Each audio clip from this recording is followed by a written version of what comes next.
কোরবানির নিসাব পরিমাণ সম্পদ সম্পর্কে বলবেন, কতটুকু সম্পদ থাকলে কোরবানি করতে হবে, যারা কোরবানি দেয় সেসব আত্মীয়কে কি কোরবানির গোশত দেওয়া যাবে?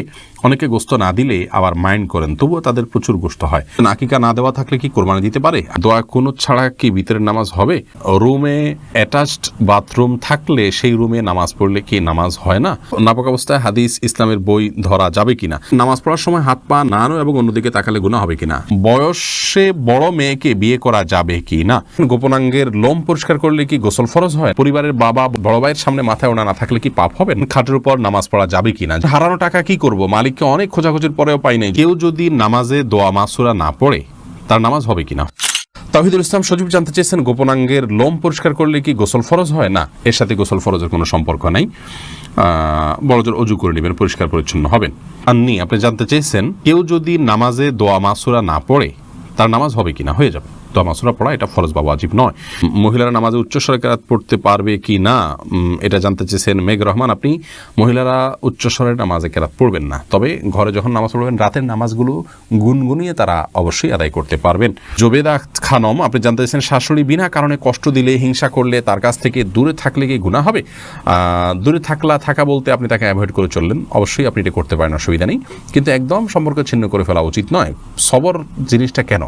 আপনি অনেক সময় অনেক থেকে কষ্ট পাবেন, কিন্তু তার সাথে সম্পর্ক ছিন্ন না করে কষ্টকে সয়ে নেবেন, এর মাধ্যমে আল্লাহর কাছে আপনি আজর পাবেন। তবে অবশ্যই আপনার ধৈর্যের বাইরে চলে গেলে আপনি তাকে অ্যাভয়েড করতে পারেন। এরপরে সুইটি আহমেদ জানতে চাইছেন, গিবতকারী আত্মীয়ের সাথে সম্পর্ক না রাখলে কি গুনাহ হবে? গিবতকারী আত্মীয়ের সাথে সম্পর্ক যদি কেউ না রাখেন তাহলে সেক্ষেত্রে অবশ্যই গুনাহ হবে, কারণ গিবত করার কারণে কারোর সাথে সম্পর্ক ছিন্ন করা যাবে না। তিনি অপরাধ করছেন, অপরাধীর সাথে সম্পর্ক ছিন্ন করার নির্দেশ ইসলাম দেয়নি যদি তিনি রক্ত সম্পর্কে আত্মীয় হন। হ্যাঁ, আপনি তার সাথে গিবতের মজলিসে যোগদান করবেন না, সেটিকে অ্যাভয়েড করবেন, কিন্তু সম্পর্ক ছিন্ন করা, তার সাথে যোগাযোগ না রাখা, এটা করা উচিত নয়। এটা অতিরঞ্জন হবে, বাড়াবাড়ি হবে, এবং আত্মীয়তার সম্পর্ক রক্ষা করা অনেক গুরুত্বপূর্ণ বিষয় ইসলামে। মাজাহুল ইসলাম জানতে চেয়েছেন, হারানো টাকা কি করব? মালিককে অনেক খোঁজাখুঁজির পরেও পাই নাই। যদি পরিমাণ অনেক অল্প হয়, আপনি গরিব হলে আপনি নিজে খেয়ে ফেলতে পারেন অথবা অন্য কাউকে দান করে দিতে পারেন। আর যদি অনেক বেশি হয় তাহলে যথেষ্ট খোঁজাখুঁজি করার পর, যথাযথ উপায়ে খোঁজাখুঁজি করার পর, বিজ্ঞপ্তি দেওয়ার পর, আশেপাশে ঘোষণা দেওয়ার পর কোনোভাবে পাওয়া না গেলে, পাওয়ার আশা ছেড়ে দিলে আপনি এই টাকাটা কোনো গরিব দুঃখীকে দান করে দিতে পারেন। আপনি নিজে অভাবী হলে আপনি নিজেও এটা ভোগ করতে পারেন, তার পক্ষ থেকে সওয়াবটা তার পক্ষে যুক্ত হবে ইনশাআল্লাহ। লামিয়া সুলতানা জানতে চেয়েছেন, পরিবারের বাবা বড় ভাইয়ের সামনে মাথায় ওড়না না থাকলে কি পাপ হবে? না বোন, পাপ হবে না। আপনার বড় ভাই বা বাবার সামনে মাথার ওড়না না থাকলেও পাপ হবে না, কিন্তু ফিতনার এই যুগে যথাসম্ভব আপনি মাথার উপরে ওড়না বা কিছু দিয়ে রাখতে পারলে ভালো, কিন্তু আপনার চুল দেখা গেলে অবশ্যই পাপ হবে না, কোনো অসুবিধা নেই। মোহাম্মদ তানভীর জানতে চেয়েছেন, বয়সে বড় মেয়েকে বিয়ে করা যাবে কি না? অবশ্যই করা যাবে।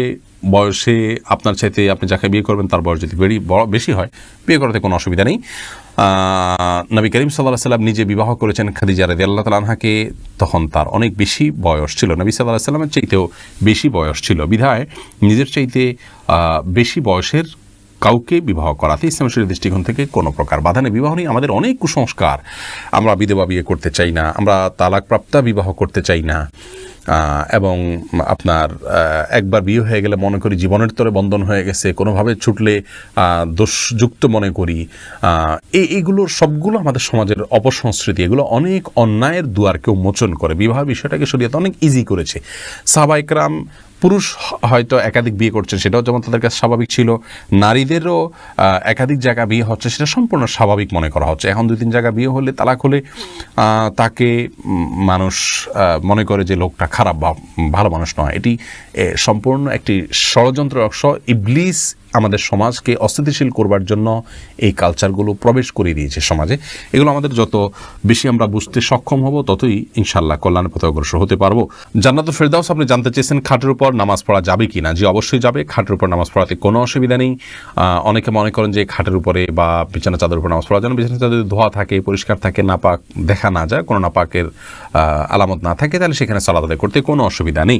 নাপাক অবস্থায় হাদিস ইসলামের বই ধরা যাবে কিনা, যেখানে আরবি লেখা আছে? ধরা যাবে, কোনো অসুবিধা নেই। কোরআনে কারীম যদি থাকে শুধু কোরআনে কারীম স্পর্শ করবেন না, এছাড়া ইসলামিক বই পুস্তক সেখানে হয়তো কোনো একটা পাতায় আধা লাইন এক লাইন হয়তো আরবি লেখা আছে বা হাদিসের মূল পাঠ আছে, সেটি আপনি নাপাক অবস্থায় বা মাসিক চলা অবস্থায় ধরতে পারেন, তাতে গুনাহ হবে না। মোহাম্মদ আশিক জানতে চেয়েছেন নামাজ পড়ার সময় হাত পা নাড়ানো এবং অন্যদিকে তাকালে গুনাহ হবে কিনা। স্বাভাবিক যে নড়াচড়া এটা হতেই পারে, কোনো অসুবিধা নেই।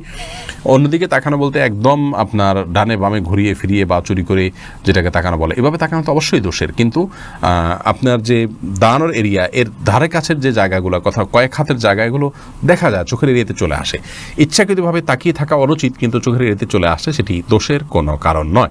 রাকিবুল ইসলাম জানতে চেয়েছেন দোয়া কুনুত ছাড়া কি বিতরের নামাজ হবে? দেখুন, দোয়া কুনুত এটি বিতরের জন্য ওয়াজিব। অনেক ওলামা ইকরাম এটিকে সুন্নাহ বলেছেন, যেমন আরবিয়ান স্কলাররা, সৌদি আরবের ওলামা ইকরাম এটিকে সুন্নাহ বলেছেন।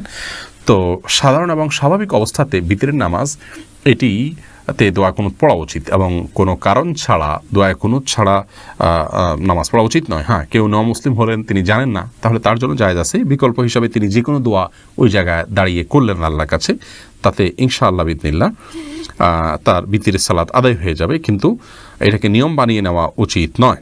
ফাতেমা ইসলাম জানতে চেয়েছেন রুমে অ্যাটাচড বাথরুম থাকলে সেই রুমে নামাজ পড়লে কি নামাজ হয় না?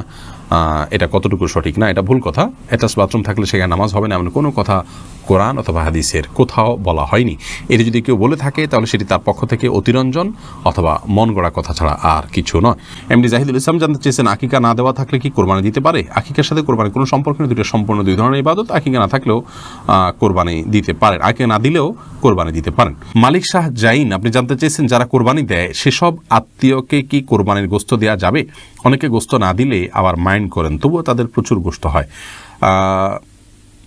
কোরবানি দিলেও তা কাউকে কোরবানির গোশত দেওয়া যেতে পারে, কারণ আল্লাহ রাব্বুল আলামিন কোরবানির গোশত সম্পর্কে কোরআন কারীমের একাধিক জায়গায় বলেছেন যে নিজে খাও এবং যারা অভাবী নন তাদেরকে অন্য মানুষদেরকেও দাও, যারা অভাবী মানুষের কাছে চায় তাদেরকেও দাও।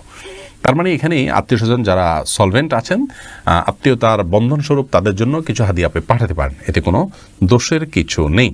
এরপরে নাইমুল হক আজাদ জানতে চেয়েছেন কোরবানির নিসাব পরিমাণ সম্পদ সম্পর্কে বলবেন, কতটুকু সম্পদ থাকলে কোরবানি করতে হবে? কোরবানির নিসাব হলো যাকাতের নিসাব। একজন মানুষের কাছে 595 গ্রাম রূপা বা তার সমমূল্য যদি থাকে তাহলে তার উপরে কোরবানি বর্তাবে, এবং সেই নিসাবটি হলো বর্তমান বাজার মূল্য হিসাব করলে আপনার 595 গ্রাম রূপার যে মূল্য আছে সেটি হয়তো 40 বা 50 হাজার টাকা বা তার কাছাকাছি ফিগারে থাকবে। অতএব আপনি কোরবানির নিসাব যেটা যাকাতের নিসাব সেটিকেই ধরে নেবেন। যদিও এর আগে আমরা শুরুতেই বলেছি যে কোরবানি যে ব্যক্তি করার সামর্থ্য রাখেন তার উপরে কোরবানিটি বর্তায়, এর জন্য নিসাব কোনো আবশ্যক নয়, এমনটি মত দিয়েছেন সৌদি আরব ওলামা ইকরাম এবং অন্যান্য মাযহাবে। হানাফি মাযহাব বা আমাদের ওলামা ইকরাম বা আমাদের যে স্কুল অফ থট ওলামা ইকরাম ফলো করে থাকেন, সেটিতে আপনার আপনার যাকাতের নিসাব হলে তখন কোরবানি আবশ্যক হবে বা বর্তাবে।